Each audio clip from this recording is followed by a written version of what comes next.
Приветствуем наших подписчиков и гостей канала Эзотерика для тебя, друзья. Мы вас всех приветствуем в изобилии и достатке.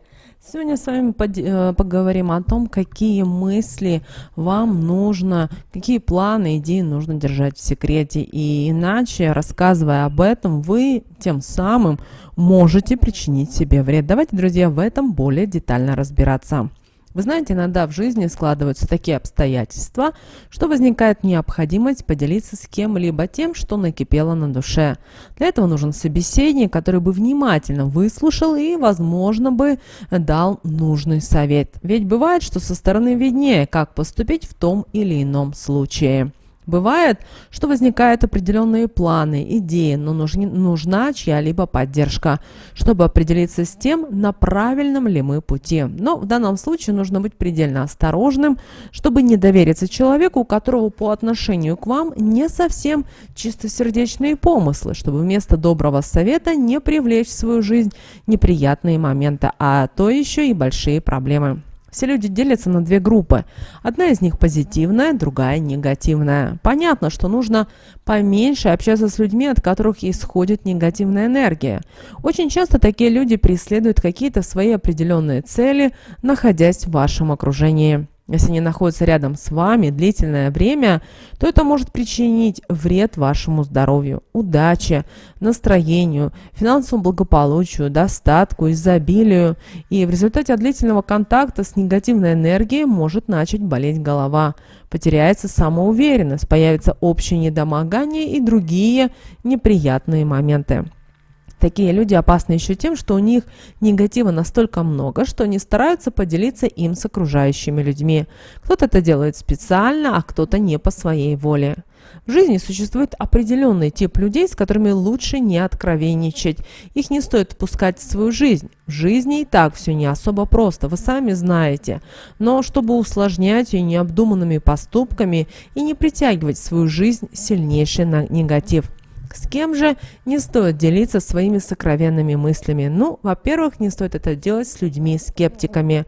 Обычно эти люди ведут малоактивный образ жизни, они не ставят перед собой никаких определенных целей и не стараются добиться в жизни чего-то особенного. Их устраивает все, как есть на данный момент. Поэтому, если такому человеку рассказать о том, что вас волнует на данный момент, что вы задумали что-либо грандиозное, то этот человек посеет у вас в душе сомнения. Он очень легко найдет аргументы того, что у вас ничего не получится из того, что вы задумали, и постарается навязчивыми идеями посеять в вашей душе несостоятельность того, что вы решили предпринять. После разговора с таким человеком у вас на душе останется одна пустота. Уйдут сила и энергия, и вы потеряете веру в себя и в свои начинания. Также не вздумайте делиться самыми сокровенными мыслями и с человеком-завистником. Есть люди, которые не умеют радоваться тому, чего достиг в жизни другой человек. Они испытывают чувство под названием «черная зависть». Это чувство наполнено негативом, которое отрицательно скажется на судьбе человека, которому завидуют. Поэтому, когда вы делитесь с людьми, которые находятся рядом с вами, счастливыми событиями своей жизни, то вы на данный момент даже, возможно, не подозреваете, чем все это может обернуться для вас в будущем, что повлечет за собой еще и уйму проблем. Люди-завистники на многое способны. Это могут лишить вас удачи, ухудшить ваше материальное положение, создать вам проблемы, которые будут связаны со здоровьем, внести свою лепту в семейные отношения, разрушив их, и еще на многое-многое другое способны они. Поэтому в народе бытует такое мнение, что счастье должно быть все-таки тихим.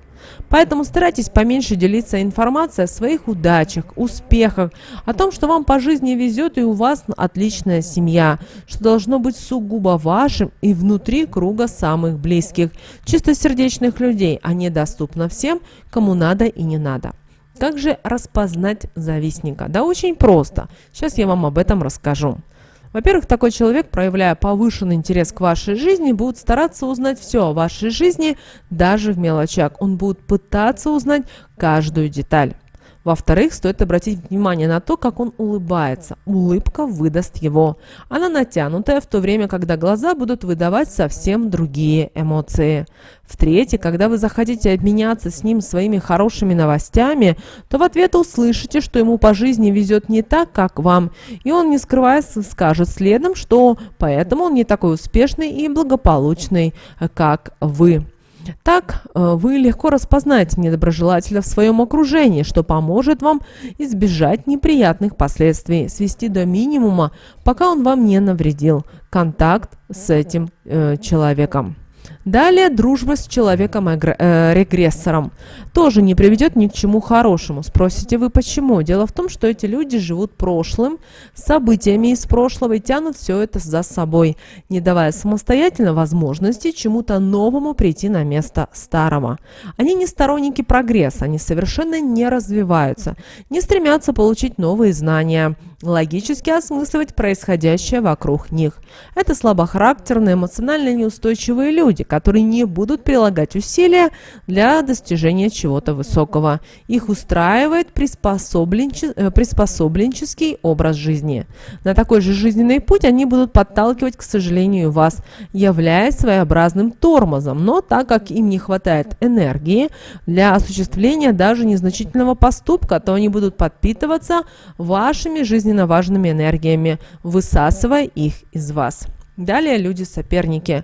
Вы знаете, такие люди совсем не подходят для того, чтобы с ними стоило делиться чем-то либо сокровенным. Эти люди не обладают чистосердечием, поэтому способны перекрывать ваши жизненные каналы. Они хоть на полшага, но всегда должны быть впереди вас. Даже если у них все не получается, они должны пустить пыль в глаза, рассказав о своих придуманных и фантастических достижениях. Хотя в жизни все у них происходит совсем не так. Они, находясь рядом с вами, будут стараться узнать все ваши слабые стороны. Также будут вас пытаться переубедить, рассказать что-то, что вы задумали, не принесет должный результат, и могут использовать вашу идею, выдав за свою.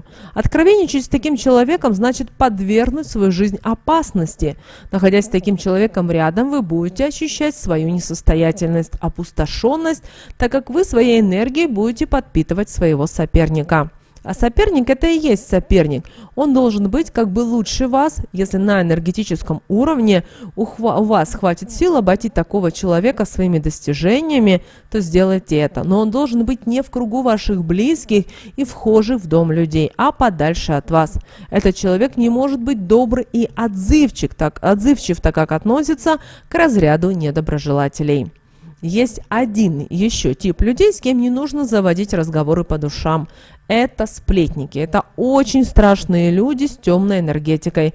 Правда, от них никуда не деться. Они пытаются быть у вас в друзьях, чтобы побольше узнать о вашей жизни, о том, что происходит у вас в семье, происходит у вас на работе.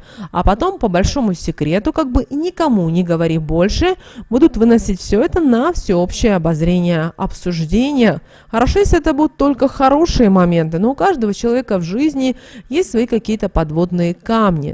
Не всегда хочется, чтобы о них знали окружающие. Сплетники, узнав что-либо из вашей подноготной жизни, к тому же еще они любят приукрасить, начнут распространять о вас сплетни. А если вы их попытаетесь в этом уличить, наивно будут смотреть невинными глазами и недоумевать, как вы такое могли о них подумать. Очень опасным явлением считается то, если сплетни в коллективе, спокойной жизни не ждите. Он постоянно будет кому-либо что-то нашептывать о вас и наоборот, меняя благополучную атмосферу в коллективе на недоброжелательную.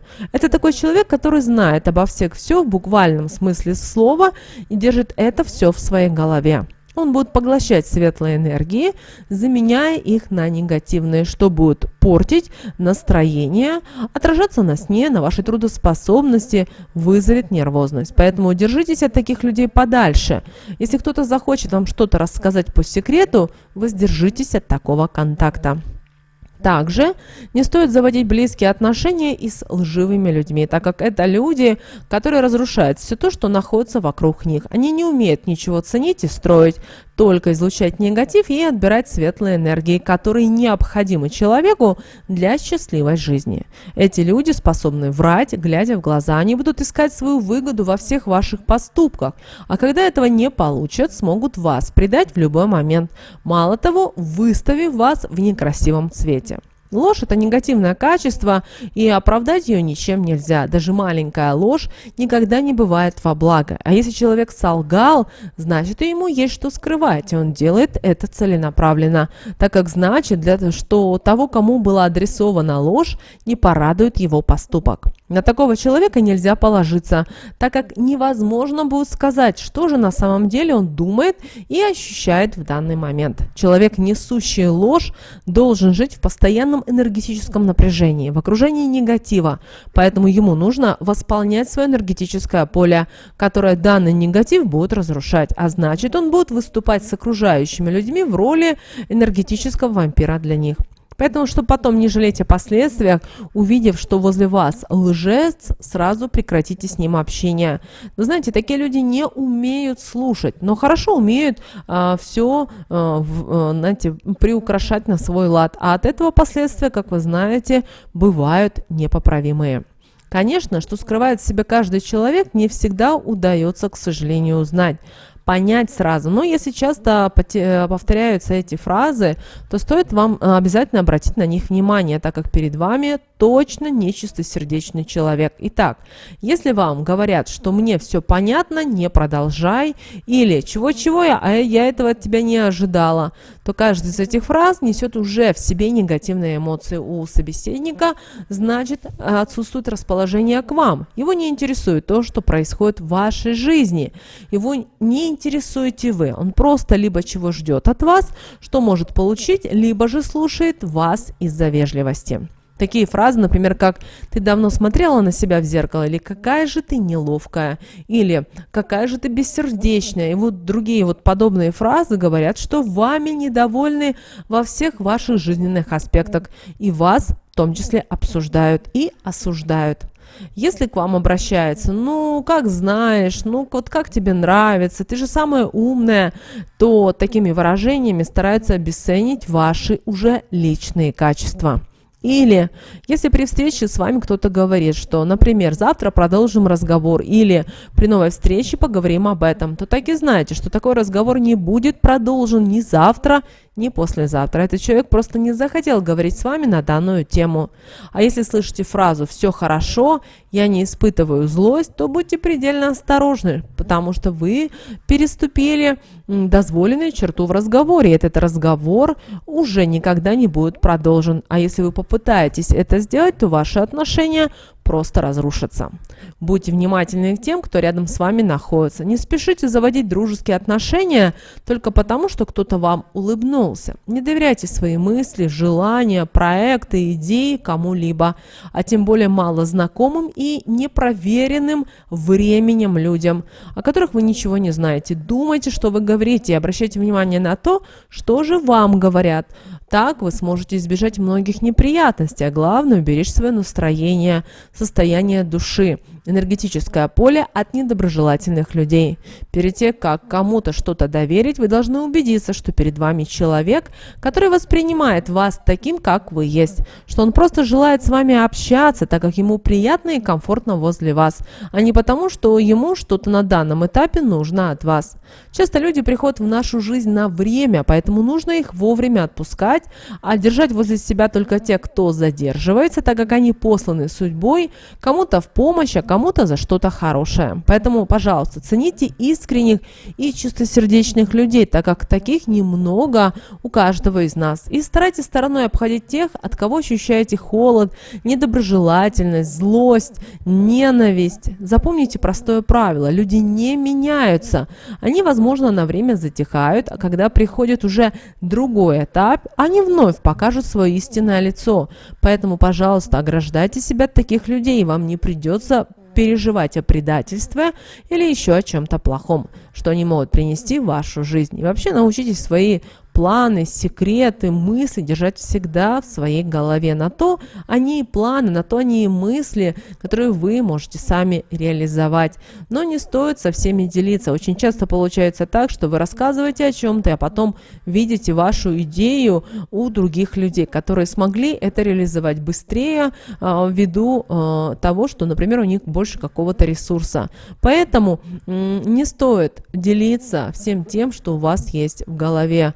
Да, есть люди, которые доброжелательны, но опять же, вы должны понимать, что зависть – это такая штука, которая проявляется в самый неподходящий момент в отношениях между людьми. Помните об этом.